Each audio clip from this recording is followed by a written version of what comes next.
1945, General de Gaulle, who had spearheaded the resistance against Nazi occupation, presided at the Brazzaville Conference, where a first constitution was drafted, but it wasn't enough to satisfy neither the colonizer nor the colonized. So they made another constitution the following year in 1946. And that's the one that literally terminated the Third Republic of France's Third Republic and created France's Fourth Republic, which lasted between 1946 and 1958. Dr. Salou Camara is joining us.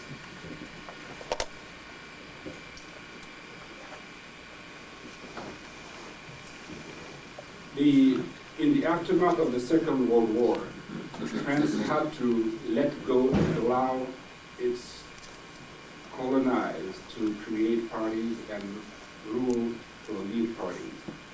In Guinea, the pioneers in 1945 were Yacine Diallo, to your left, Mamba Sano in the middle, and Famoy Berete to your right.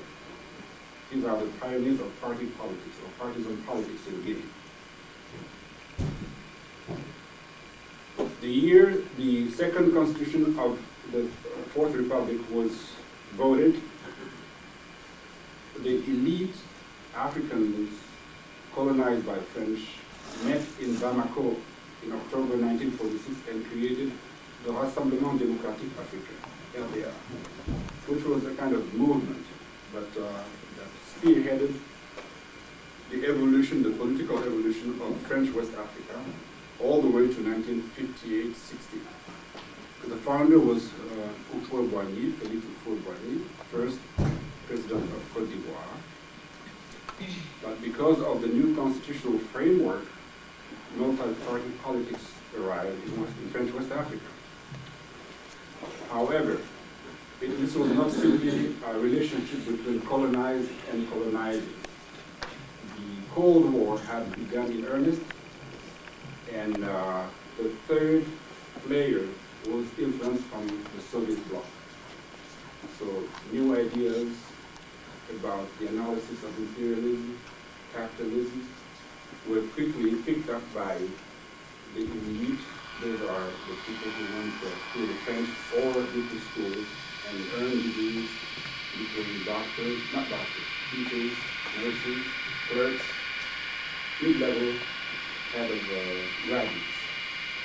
But they were the actors and the artisans of the political making of West Africa, French West Africa, because don't forget that the British West Africa was following its own path and maybe at a deeper level. This is a photo that shows a groupe d'études communistes. To your left, the second on the left, is Jean Suré-Canal, famous writer, historian, geographer, and these are the left, French left, who got involved into getting in touch with the burgeoning African elite and expose, exchange ideas, and tell them the other side of life in capitalist society.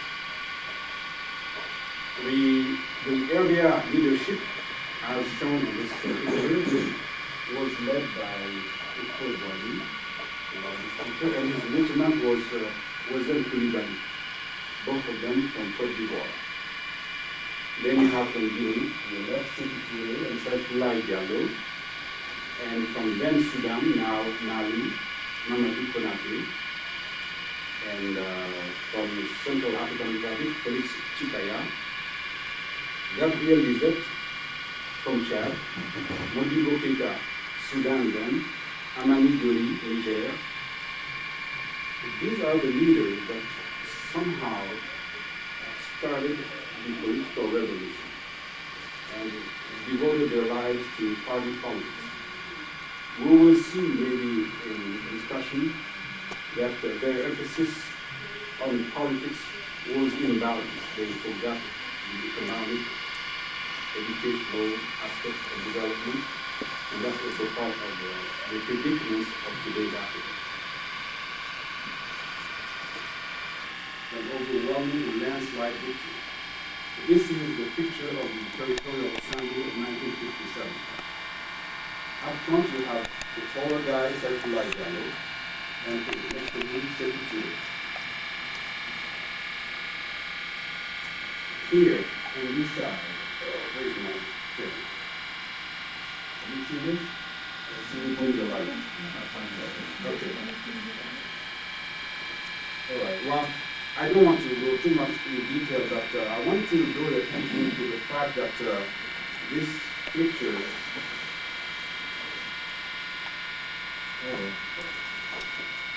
a lot of the victims of the major political purges at Kambwaro will be selected from this group. Those are the pioneers of the Guinea Republic. But they will also provide for most of the victims of the different plots that Sekou here later on. Now, the 1956 Loi Card did not prove enough again to frame or limit the energy or the will to be free as expressed by the African elites.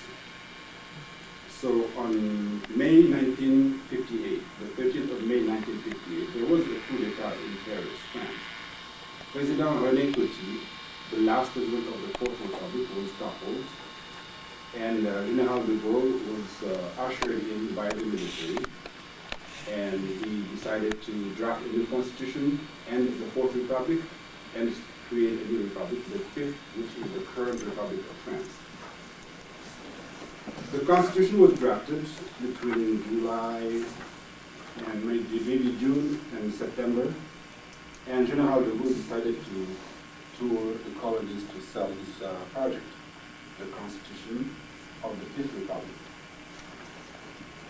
He was not scheduled to stop in Conakry, Guinea, but they made a last-minute change, and here he was on August 25th, 1958, greeted by the population, cheered, welcomed, and was very pleased. However, things went bad, one way or another. This is where it went bad, this picture. There were three speakers. The first was the president of the Territorial Assembly. Remember? This guy, fellow guy, the tall guy here, Saifullah Jallow. He did a nice speech, 3-4 minutes, and took his seat. Then Sekou Touré, in a fiery tone, uttered his famous sentence, "We prefer liberty in poverty than wealth in slavery," which was a misnomer, an oxymoron, if you want. You can't be, I mean, it's not possible. He denied it later, or he contradicted himself later. If you are rich, you are likely to be free. If you are poor, you are not likely to be free. But General de Gaulle took it very bad. My thinking is that the Guinean leaders who were 30, 32, 34, maybe were too young to understand that de Gaulle himself was a wounded bear. During the Second World War, the rising Anglo-Saxon hegemony had pushed aside France. Look at the Yalta Conference and any of the major conferences during the Second World War. There was no de Gaulle, there was no French presence. And de Gaulle had suffered the ignominy or somewhat of being ignored in such a proud man. So when Sekou Touré somehow used a non-diplomatic speech, and for very specific political circumstances,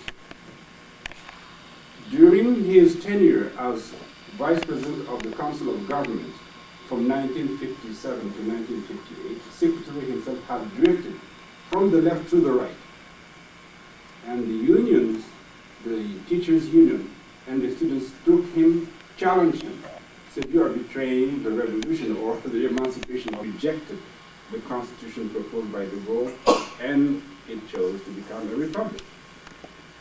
This is at 10:15 a.m. on October 2nd, the proclamation of the Republic of Guinea in the whole of the former Territorial Assembly, which had become the Constitutive Assembly before becoming, lastly, the National Assembly.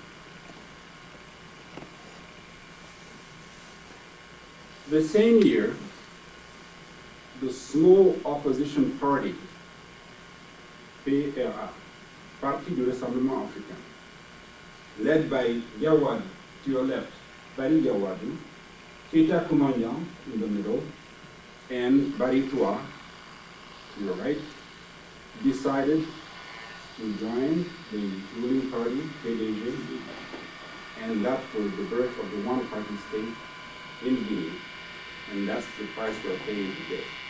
Because until then, it had been a multi-party politics, with one party being overwhelmingly represented in the assembly, one independent, Habib Tal, I think, from GDI, and the PRA. Why did they do it? They will pay a hefty price, because to your left, Bari Gawadu will be executed in 1969. Kumanyan in the middle will be victim of the second plot, the teacher's plot, in 1961. And Bari Toa, to your right, will be hanged publicly in 1971 on January 25th. That's what they celebrated yesterday, or a couple of days ago.